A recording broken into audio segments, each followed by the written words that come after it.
¿Qué fueron las explosiones que sacudieron a Bélgica? 2 en el aeropuerto internacional de Bruselas y otra en la estación del metro que se encuentra en las inmediaciones del Parlamento Europeo. 34 personas muertas y más de 170 heridos es el saldo que deja hasta el momento este martes negro. Atentados que el Estado Islámico ya se ha adjudicado. Bélgica atraviesa un momento negro, así lo señaló su primer ministro Charles Michel, tras los atentados que sacudieron Bruselas esta mañana.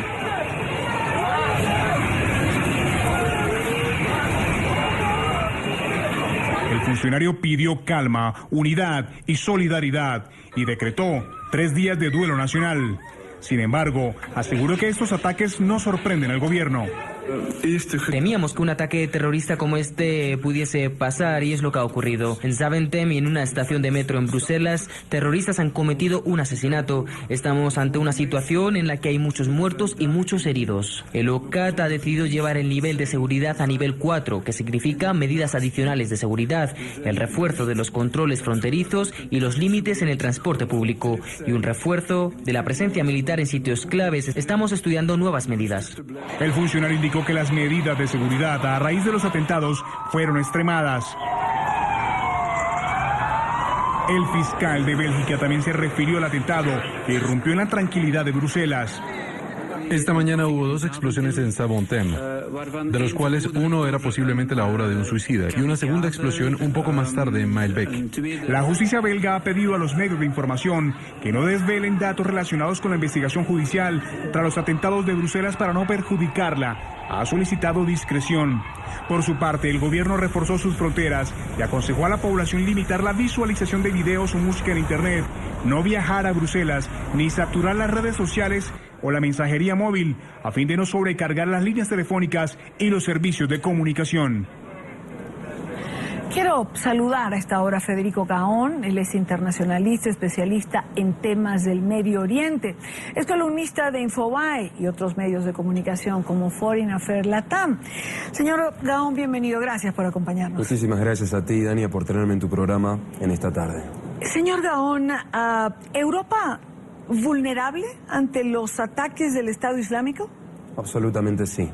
Es algo que todos los internacionalistas y sobre todo los expertos en seguridad venían venir, porque lo cierto es que más allá de lo que sucedió con Charlie Hebdo y la Sala Bataclan, en estos momentos se dice que existen cédulas del Estado Islámico y de grupos yihadistas, podríamos decir infiltrados en la sociedad, especialmente en los barrios marginalizados donde hay una importante mayoría árabe, y eso desde luego es muy difícil de controlar, porque el Estado, estamos hablando por supuesto del Estado secular, no tiene presencia en las mezquitas u otras instituciones culturales y religiosas en donde se cree que hay muchísimo mensaje extremista que coopta especialmente a los jóvenes. Y ese es un gran problema aquí. Ahora, habiendo capturado a Khaled Abdeslam el pasado viernes en Bruselas, ¿no tenían que estar prevenidas las autoridades, elevar los niveles de alerta ante la posibilidad de un ataque próximo como el que ocurrió hoy? Evidentemente han celebrado antes de tiempo. Lo que se coteja ahora, lo que se está cotejando es que quizás estos atentados se produjeron por mi temor a que este señor revele información logística relacionada con estos atentados, de modo que se ha acelerado el ataque. De cualquier manera, lo cierto es que independientemente de la captura de este hombre, el atentado se iba a producir. No hay una razón política específica por el atentado. Recordemos de que no estamos hablando de que Bélgica tiene tropas en Irak, como en su momento se hablaba cuando fue el atentado, los famosos atentados en Madrid de 2004, que se decía que el móvil político era la presencia española en Irak. Ahora no estamos hablando de tropas invadiendo en ningún terreno, de modo que esto hay que definirlo por lo que es. Es un acto de extremismo religioso y no hay móvil político que podamos definir con precisión. Ahora, es un acto de extremismo religioso. Bueno, es lo que hemos visto, ¿no? En todos estos atentados de París y todo lo que ha venido sucediendo, es lo que se hace en Medio Oriente. Es decir, es extremismo religioso. Pero así como, digamos, hay infiltrados de allá para acá, Lo que tampoco entiendo es cómo la seguridad en Europa no intenta infiltrar las mezquitas o estas barriadas donde habitan estas personas. Es decir, ¿cómo se va a ejercer la seguridad sin infiltrados de ese lado que puedan de alguna manera advertir lo que está ocurriendo?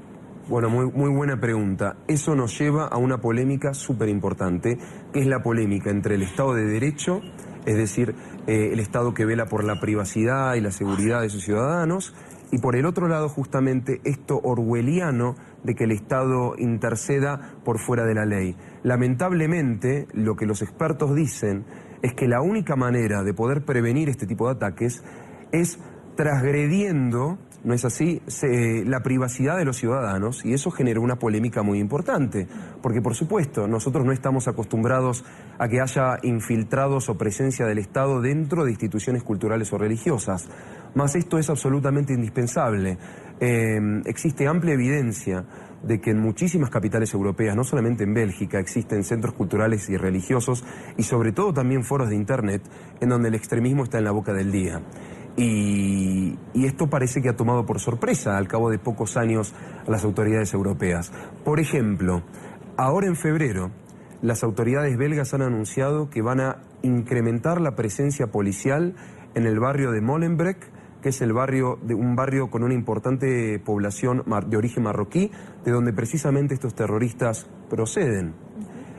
Y por supuesto, si uno vive ahí y de repente se encuentra con un montón de presencia policial, llamémosle de la noche a la mañana, esto llama la atención y desde luego va a generar una polémica. Más mi opinión personal es que desde luego esto es necesario. Europa está en crisis y un atentado puede volver a ocurrir mañana o pasado.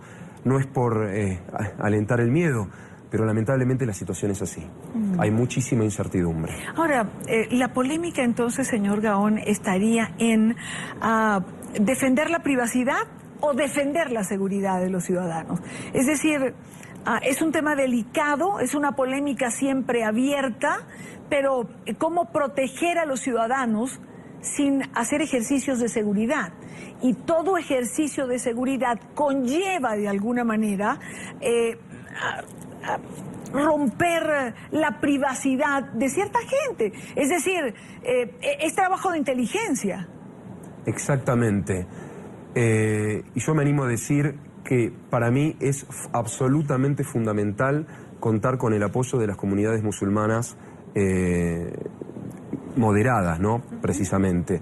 Pero claro, el problema es que existe mucha reticencia por parte de los musulmanes, y esto es tradicionalmente histórico, a denunciar a otros musulmanes. Es prácticamente una cuestión que es tabú, que un musulmán denuncie a otro musulmán o por cometer prácticas no musulmanas o extremistas. Hay muchísimo tabú y por eso por lo pronto es más fácil aducir de que existe islamofobia o racismo hacia los musulmanes que tomar las cartas en el asunto y denunciar a los grupos extremistas.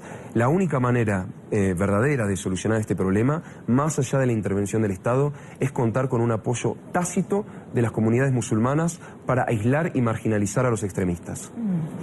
Tenemos en este momento a alguien que fue testigo de alguna manera de los atentados. Es información de primera mano. Rosa María Romero Pérez, testigo de los atentados, se encontraba en el metro de Bruselas. Señora Romero, gracias por estos minutos, gracias por acompañarnos. ¿En qué trayecto, de dónde a dónde usted se encontraba? Hola, buenas tardes, Irania. Mire, yo me encontraba en la estación central de Bruselas. Yo vivo en Amberes, que es una ciudad que se encuentra a unos 60 kilómetros de Bruselas, y voy a diario con mi pareja hacia Bruselas porque trabajamos ambos allí.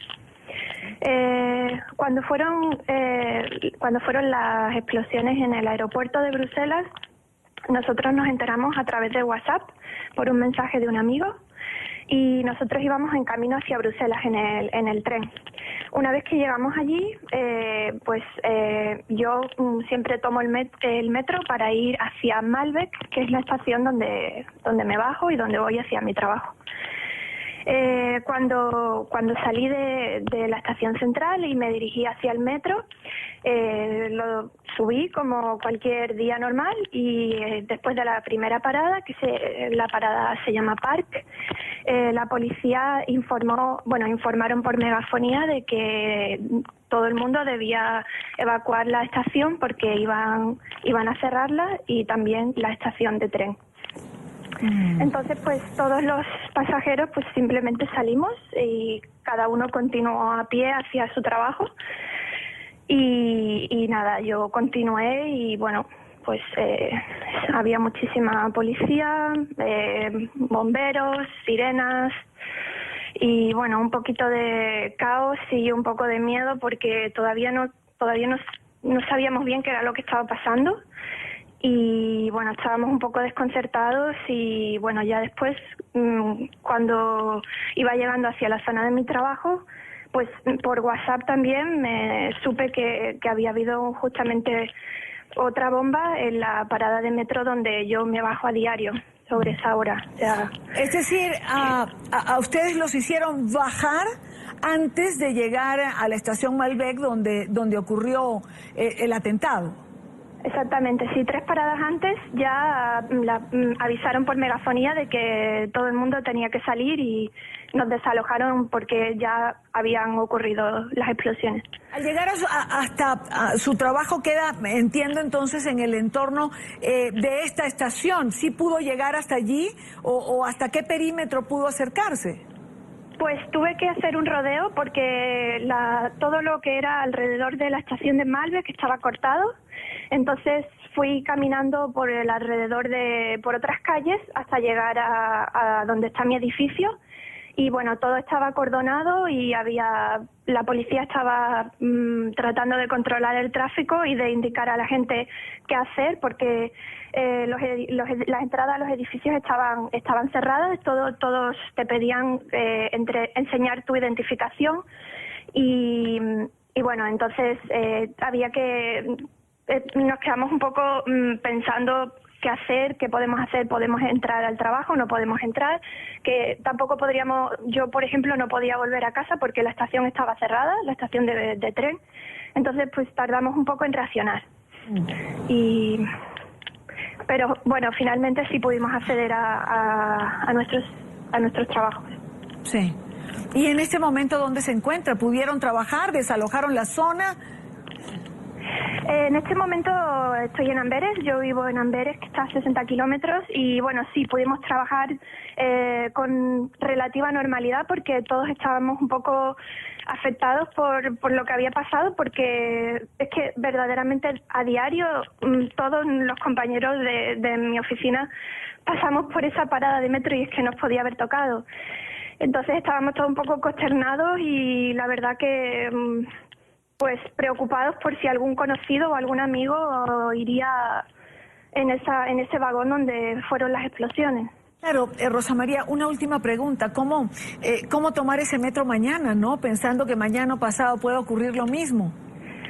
Sí, no, la verdad es que ahora mismo por precaución nos han pedido que mañana no vayamos a trabajar, que trabajemos desde casa, que por seguridad es mejor que no salgamos, que cada uno esté en su casa, que trabajemos y que no vayamos para allá, porque por seguridad ahora mismo la alerta es la máxima. Y bueno, nos han pedido que mejor prevenir y que nos quedemos mejor en casa. Pues quiero darle las gracias a Rosa María Romero. Ella viajaba en el metro que iba a la estación Malbec, donde fue el atentado, y pues ya han escuchado ustedes su narración. Gracias, Rosa María, por estar con nosotros. De nada, buenas tardes. Buenas tardes, buenas noches para ti. Es decir, ya escuchábamos lo que decía esta persona, Rosa María Romero. Es algo que les tomó por sorpresa. Es una estación que está, digamos, en el centro del corazón político de Europa, en las inmediaciones del Parlamento Europeo, y hasta allí llegaron. Es decir, bastó un par de cuadras para llegar al Parlamento, al propio Parlamento. Sí, exactamente. El terrorismo no conoce límites en ese sentido. Puede tocar los lugares más impensables en donde uno pensaría de que la seguridad es máxima y sin embargo los eventos nos demuestran lo contrario. Que nadie está a salvo del terrorismo. Tal como sucede en Europa, bueno, ha sucedido en Turquía hace pocos días y sucede en Israel todos los días también. Estamos hablando del mismo odio yihadista, que hay que entender, una cosa que para mí es fundamental entender, no se trata de reivindicar solamente una causa política, sino más bien es el mismo odio hacia Occidente y todo lo que Occidente representa. ¿No es cierto? El Estado secular, las libertades, el liberalismo. Estamos hablando de un revival, un renacimiento de la religión que amenaza la seguridad de cualquier país occidental y que no quepa la menor duda de que América Latina también podría estar en el blanco, puesto que ya ha ocurrido también en nuestra región. Ha ocurrido en Buenos Aires con 2 atentados, hace pocas semanas, un uruguayo perdió la vida por un extremista que lo apuñaló. Y lamentablemente contamos con presencia de extremistas también en la región. Quizás no es patente como en Europa porque la población musulmana dentro del continente no tiene la proporción que sí sucede en Europa, por supuesto, pero los radicales sí están presentes y hay latinoamericanos que han ido a combatir con el Estado Islámico. Ahora, ¿cuál es la ventaja del Estado Islámico sobre la seguridad? Si tomo en cuenta lo que usted señala, no solamente de Europa, sino del mundo en general. Es decir, es una batalla que parece que el mundo pierde y gana el Estado Islámico, porque llega hasta lugares donde uno no cree que va a llegar. Es decir, cualquier día sorprende con atentados de este tipo. Veíamos las fotografías, por ejemplo, que captaron las cámaras de seguridad del aeropuerto, y uno piensa, pero bueno, ¿cómo llegan hasta allí? Bueno, sabemos que los hombres buscados ahora que por estos atentados tienen conexiones con Siria, tienen conexiones con el Estado Islámico, pero ahora lo cierto es que uno no necesita necesariamente viajar a Siria para entablar conexión y ser reclutado por el Estado Islámico. Lo único que tú necesitas es un ordenador, una computadora. Entras en un foro o te contactas por email con un reclutador, o vas incluso quizás a una mezquita o a un centro cultural en donde las enseñanzas sean, digamos, medio turbias, y eso ya está. Se habla muchísimo de los lobos solitarios. Cualquier lobo solitario puede llevar a cabo un ataque y el Estado Islámico lo va a reivindicar. Ese es el peligro del transnacionalismo. Es muy difícil, tú puedes cortar la cabeza de la serpiente, pero sin embargo va a volver a crecer. Es una quimera. Es muy difícil, de modo tal de que esto no solamente conlleva en el corto plazo una lucha armada, digo, de los servicios de seguridad para poder ponerle coto a estas amenazas, pero que es una lucha a largo plazo y que no quepa la menor duda, esto no se va a acabar con el Estado Islámico. Incluso si el grupo del Estado Islámico desaparece, otro va a volver a tomar su lugar. Esto es lo que hemos visto exactamente con Al-Qaeda. Le cortaron la cabeza a Al-Qaeda cuando los Estados Unidos mataron a Osama Bin Laden, y sin embargo el mundo se despertó que en poco tiempo nació este monstruo llamado Estado Islámico que nadie podía prever. Y sin embargo aquí está. ¿De dónde nace la certeza del reclutamiento? Me quedé con eso que respondió en la pregunta anterior, de jóvenes latinoamericanos. Es decir, sabemos lo que ha pasado en Europa, le ha seguido la pista a jóvenes, familia que lo ha denunciado, jóvenes que se han visto en los videos. ¿Este reclutamiento en América Latina va a llevar a que en América Latina veamos escenas como las que estamos viendo en Europa? Esperemos desde luego que no. Una cosa que sí es cierto, los expertos en seguridad temen por el reclutamiento que sucede dentro de las prisiones, porque en las prisiones la población encarcelada es la más vulnerable a este mensaje. El mensaje extremista del Islam lo que dice es que tú, si estás en una situación endeble, no tienes que preocuparte por tu destino, porque tu destino ya está escrito. Lo único que tú puedes hacer para asegurarte un buen venir el día de mañana, después de la vida, es hacer la voluntad de Dios, matar por el nombre de Dios. Y de esa manera todos tus pecados en la tierra, todos los problemas serán resueltos. Por esa razón, que es patente que siempre que hay un atentado, siempre se denuncia de que el atacante grita en árabe, sí. Lo que está haciendo es profesar su lealtad a Dios. Porque para el Islam está prohibido asesinar a menos de que sea explícitamente en el nombre de Dios. No estamos hablando de una causa política, estamos hablando del nombre de Dios. Eso es el peligro. ¿Estamos hablando de fanatismo religioso? Exactamente. Y la población más endeble, marginalizada, es por supuesto la más proclive a aceptar este llamado. Esto lo vemos en el hecho de que los militantes del Estado Islámico, por ejemplo, tienen muy poco conocimiento del Corán y las fuentes islámicas. Uno que viajó a Siria, a los pocos días antes de viajar, desde Reino Unido pidió por Amazon Islam for Dummies, es decir, Islam para tontos.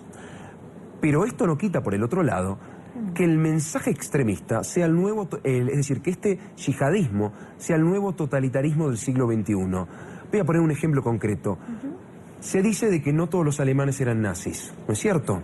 Ahora bien, el hecho de que no todos los alemanes sean nazis no significa que justamente se creó un movimiento totalitario y uno no tendría que entender todas las razones del movimiento totalitario para ser parte de él, para dejarse arrastrar por la masa. Y esto es exactamente lo que sucede con el yihadismo. Es un movimiento totalitario que no conoce fronteras y que puede ser comparado con los movimientos más extremistas que conocimos en el siglo XX, y desde luego sabemos a dónde eso ha llevado.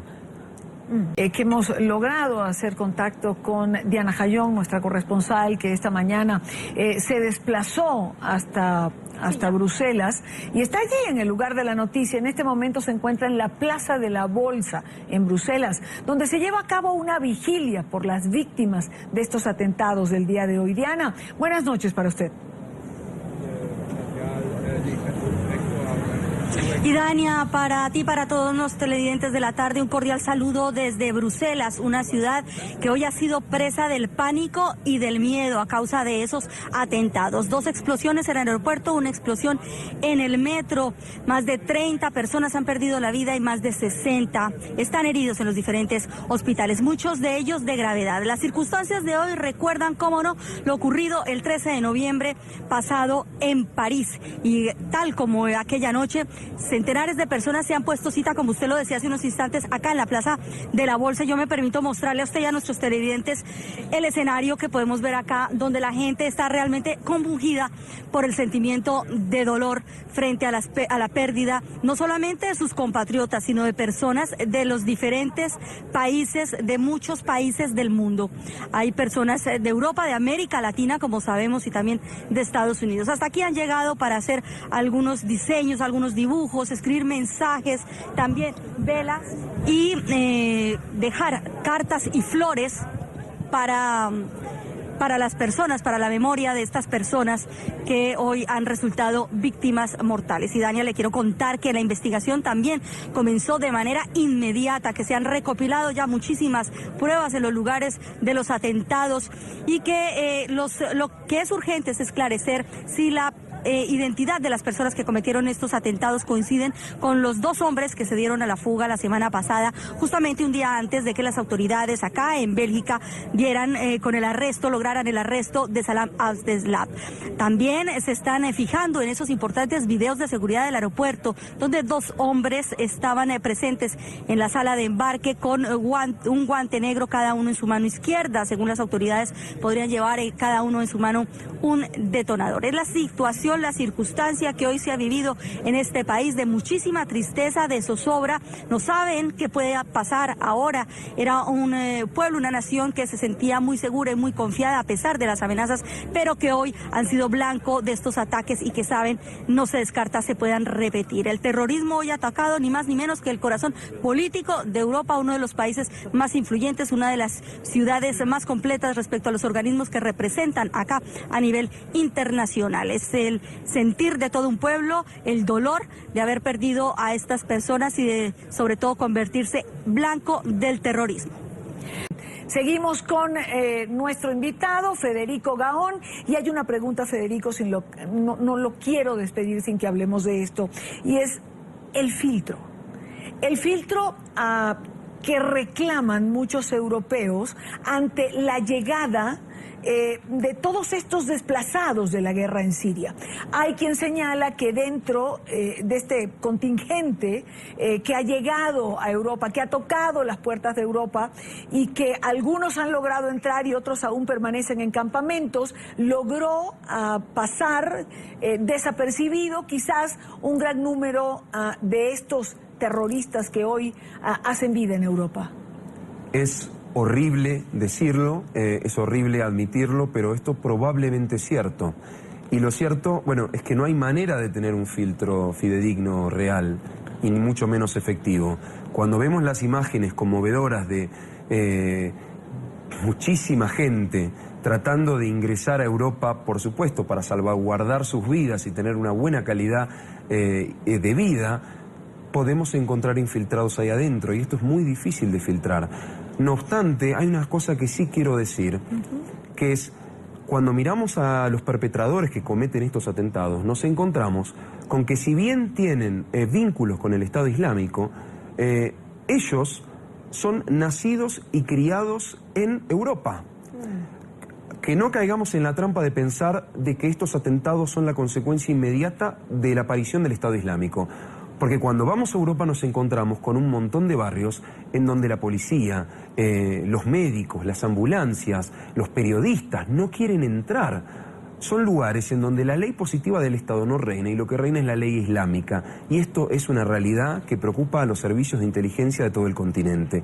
Y por esta misma cuestión que hablábamos anteriormente, de la polémica entre la privacidad de los ciudadanos con la seguridad, los políticos no se animan a decir las cosas por su nombre, porque en el momento que advierten de este peligro es el momento que aparecen las críticas de islamofobia, racismo y prejuicio.